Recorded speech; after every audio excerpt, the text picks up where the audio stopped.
Hola, halo, welcome to my YouTube channel. Bersama saya Haris dan baby Harrison. Pagi ini kita akan membahas beberapa tanaman yang suka apabila didudukkan di north facing window atau jendela yang menghadap utara. Jadi kebetulan ruko tempat tinggal kami ini menghadap ke arah utara sebelah sini, jendelanya sebelah sini. Dan beberapa tanaman ini memang senang sih untuk didudukkan utara sebelah sana, dan senang didudukkan di menghadap cahaya matahari dari utara. Apa sebabnya kita harus mengatur tempat duduk tanaman-tanaman? Karena intensitas cahaya yang berlebihan malahan akan membunuh tanaman tersebut. Sebagai salah satu contoh, kemarin saya memindahkan tanaman monstera saya yang sudah ditanam di dalam pot. Kemarin saya tanam, terus saya bawa ke lantai 3, lalu saya biarkan begitu saja di lantai 3. Apa yang terjadi, friends? What happened when I put this plant on the third story of the shop house? It becomes like this within a day. Di dalam satu hari menjadi layu dan menjadi kering dan menjadi warna kuning. So in order to try to save this plant, untuk mencoba untuk menyelamatkan tanaman ini, saya mencoba untuk memasukkannya kembali ke air, atau yang kita namakan dengan water propagation. Water propagation adalah teknik untuk mengembangbiakkan tanaman dengan cara memasukkan ke dalam air untuk mendapatkan akar yang sehat. Lalu setelah ia siap kembali untuk masuk ke tanah. Ini adalah indukan yang sama, guys. Jadi ini kering, ini masih segar, dan saya mencoba untuk menghidupkan kembali. Saya mengharapkan ada bagian akar yang sehat yang masih bisa bertahan di situ. Jadi saya akan coba masukkan kembali. Eksperimen, hey. Juga ada beberapa yang lain yang sama nasibnya, karena diletakkan di lantai 3 menjadi sangat-sangat layu kecoklatan. I don't know whether this is reversible or not. Hopefully it will recover into this kind of color, this kind of leaf. Dan kita bercoba bertahan dari akarnya ya. Semoga kita bisa membuat akarnya sehat kembali. Oke.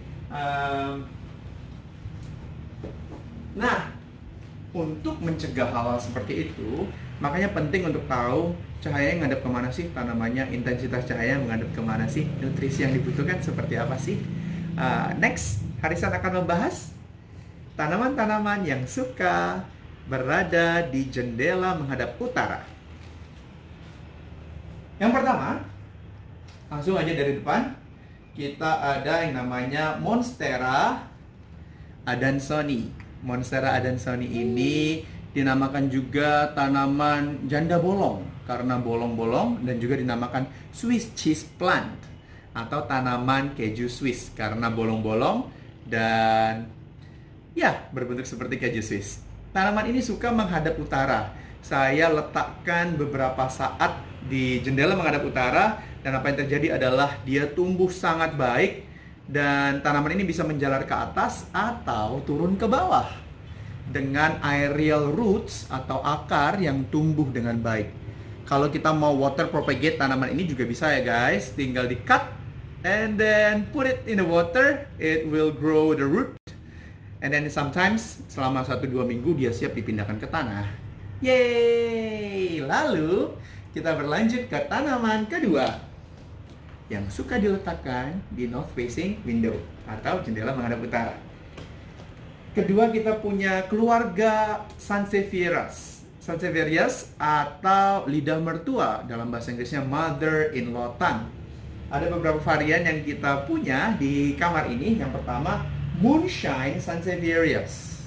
Dinamakan Moonshine atau terang bulan ya, karena warna yang cerah pada lidah mertua ini. Loh, lidah mertua bukannya bagus tumbuh di ruangan yang gelap? Ya, mereka bagus tumbuh di ruangan gelap, mereka bisa bertahan.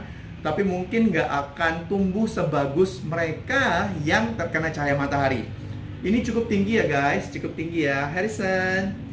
Ya, cukup tinggi. Dan ini juga sangat bagus untuk filter udara di dalam ruangan. Jadi udaranya tetap bersih di dalam ruangan ya guys. But you have to make sure also tanahnya atau media tanamnya bersih. Kalau seringkali itu adalah pupuk kompos, pupuk kandang, pupuk kompos atau pupuk kandang, ya itu nggak bersih. Jadi seringkali bermasalah, ada fungal gnats atau lalat-lalat kecil dan lain-lain. We have to make sure to keep our room healthy also, ya. Especially if we have a baby like Harrison. Moonshine Sansevieras atau lidah mertua, golongan moonshine. Selanjutnya kita punya Whalefin Sansevieras. Dinamakan Whalefin karena bentuknya mirip seperti sirip ikan paus. Ini saya beli yang cukup besar, saya bagi-bagi, dan ini salah satu hasil tumbuh dari tanaman utamanya itu. Jadi dia ya bisa dikembangbiakan seperti ini. You wanna play with this, son?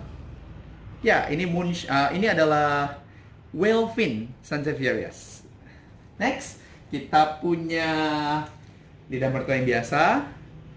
Tada, tidak kalah menariknya, sama bagusnya juga. Lalu kita memiliki fern. Fern adalah termasuk salah satu tanaman yang suka didudukkan menghadap utara. Jadi ketika dia menghadap utara, dia akan berkembang sangat rimbun dan bagus. Ini ada beberapa yang kering karena ya saya tidak begitu memperhatikan tanaman ini, tapi ini akan tumbuh dengan sangat cantik menghadap jendela ke arah utara. Next, kita punya Aglonema dan Chinese Evergreen. Aglonema dan segala jenis varian dari Aglonema, they love light. Jadi mereka bisa didudukan menghadap cahaya yang cukup banyak. Dan ya, they grow well also. Mereka tumbuh dengan sangat bagus. Ini kita bisa lihat bahwa ini adalah tumbuhan yang baru, tanaman yang baru, cabangnya.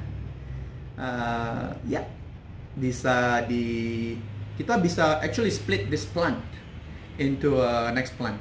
Jadi bisa ditaruh di pot lebih baik lagi. Dan untuk dekorasi saja, saya letakkan juga shell atau kulit kerang, bisa ditaruh di sana, menjadikannya untuk dekorasi. Pot ini guys, ada lubang. Jadi kalau kita tanam di dalam ruangan, of course akan kececer tanahnya kemana-mana. Jadi karena itu jangan lupa untuk dipasang alas. Alasnya ini saya dapatkan hanya dari bekas kue lebaran seperti itu. Oh, ini musim lebaran, yeay. Jadi akan dapat banyak wadah seperti ini, dan tinggal diletakkan saja. Kalau mau disiram jangan terlalu sering, kalau kering baru disiram. Itu adalah Aglonema. Dan yang bagus lagi untuk diletakkan di north facing adalah Philodendron. Tanaman philodendron dan semua yang berada di sekitarnya, yang semuanya mirip dan menyerupai seperti philodendron atau kelas philodendron, bagus menghadapi cahaya ke arah utara, dan mereka suka cahaya banyak. Jadi tanamannya nggak akan layu daunnya, nggak akan kekeringan. Lalu kita punya purple string. We call it purple string, I think so. Ya, oh, this is Tracedentia, masuk ke kelas Tracedentia, family-nya, dan dia tumbuh sangat baik di cahaya. Yang lain-lainnya mungkin tidak terlalu begitu suka cahaya north facing. Salah satu yang tidak begitu suka north facing, well bisa diletakkan di north facing adalah Begonia angel wing. Bentuknya seperti angel wing, sayap malaikat seperti itu, dengan feature warna merah di belakangnya. So good, right? Jadi during this COVID situation, you're staying at home, you're actually very stressful, you can choose indoor plants as one of the solutions. Don't you agree, Harrison? Hopefully so. Ya, ini bisa sih di north facing, tapi kalau terlalu terpapar matahari dengan exposure yang cukup berat, dia akan sangat-sangat layu, and the plant will hate you. rattlesnake plant. Rattlesnake plant bisa diletakkan ke jendela menghadap utara, tapi will not doing very good. Di ruangan air conditioning seperti ini, dia malah lebih bagus. Di ruangan ber-AC, dia malah bisa tumbuh dengan lebih baik. Karena lebih sejuk, daunnya lebih lebar, lebih rimbun. Well, guys, all of those are the plants that I have currently in my very near my bedroom. Very near my bedroom. Jadi tanaman-tanaman yang ada di kamar yang bisa dipakai untuk dekorasi ruangan juga. Salah satu pertimbangan ya pasti tadi sudah saya katakan juga media tanam. Kalau dari kotoran sapi, jangan dulu langsung masuk ke dalam kamar karena bau kotoran sapi, ada kuman penyakit dan lain-lain sebagainya. By the way, Karin masuk juga di cermin belakang. And so terus kita bisa selalu mendekorasi dengan tada. Ini botol plastik bekas yang saya pakai dan saya cat warna emas untuk dekorasi. Lalu kita bisa letakkan air di dalamnya dan diletakkan tanaman. Jadi akarnya akan tetap sehat ya guys. Ini dia akarnya. Water propagate. Setelah dia cukup baik akarnya, kita bisa pindahkan ke tanah. Well, that's about for today. Thank you for coming to see the video. Even though tanpa alasan mungkin boring dan segala macam, but yeah, why not start now? Start something positive during this COVID situation also. Exercising, learning new things, reading the Word of God, or develop more, pray more. We hope and we pray that the COVID situation will end very soon. And yes, thank you for visiting our channel. God bless you. Bye.